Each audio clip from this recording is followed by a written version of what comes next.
Hello అండి అందరికీ welcome back to my channel. నేను మీ జ్యోతి. ఈరోజు అద్దరిపోయే సాంబార్ రెసిపీ ఏంటో చూసేద్దామా.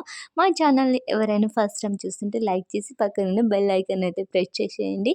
నేను ఎప్పుడు వీడియోస్ పెట్టినా మీకు నోటిఫికేషన్ వస్తుంది. అండ్ ఇక్కడైతే నేను 1.5 కప్ అయితే పప్పు తీసుకుంటున్నాను. ఇది ఊర్లో పండించిన పప్పు కాబట్టి ఇలానే ఉంటుంది. హాఫ్ అన్ అవర్కి ముందైతే చింతపండు నానబెట్టాలి. వాష్ చేసి తగినంత వాటర్ వేసి పక్కన పెట్టేసేయాలి. వెజిటేబుల్స్ మీ దగ్గర ఏమున్నాయో అన్నీ తీసేసుకోండి. నా దగ్గర ఇవి అవైలబుల్గా ఉన్నాయి కాబట్టి వీటితోనైతే సాంబార్ ఎలా చేయాలో చూసేద్దాం.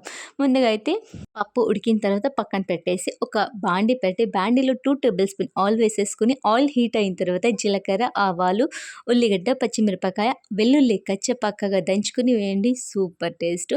అండ్ ఆల్ వెజిటేబుల్స్ వేసేసి ఆయిల్లోనే మగ్గనివ్వాలి కొద్దిసేపు. ఇలా ఆయిల్లోనే మగ్గిన తర్వాత మనం పప్పు ఉడికిపోతుంది కదా, అప్పుడు కొద్దిగా కారం, ఉప్పు, పసుపు వేసుకొని చింతపండు రసాన్ని వేసుకొని మనకు క్వాంటిటీ ఎంత కావాలో అంత అయితే చేసేసుకొని తాలింపు వేసేస్తే ఉడికేటప్పుడు కొద్దిగా కొత్తిమీర అండ్ గరం మసాలా, ధనియాల పౌడర్ వేసేస్తే సాంబార్ అయితే రెడీ. డెఫినెట్గా ట్రై చేయండి, మీకు కూడా నచ్చేస్తుంది. వీడియో మీద మీ ఒపీనియన్ని డెఫినెట్గా కామెంట్ బాక్స్లో కామెంట్ చేయండి. బాయ్ గాయ్స్, మళ్ళీ కలుద్దాం.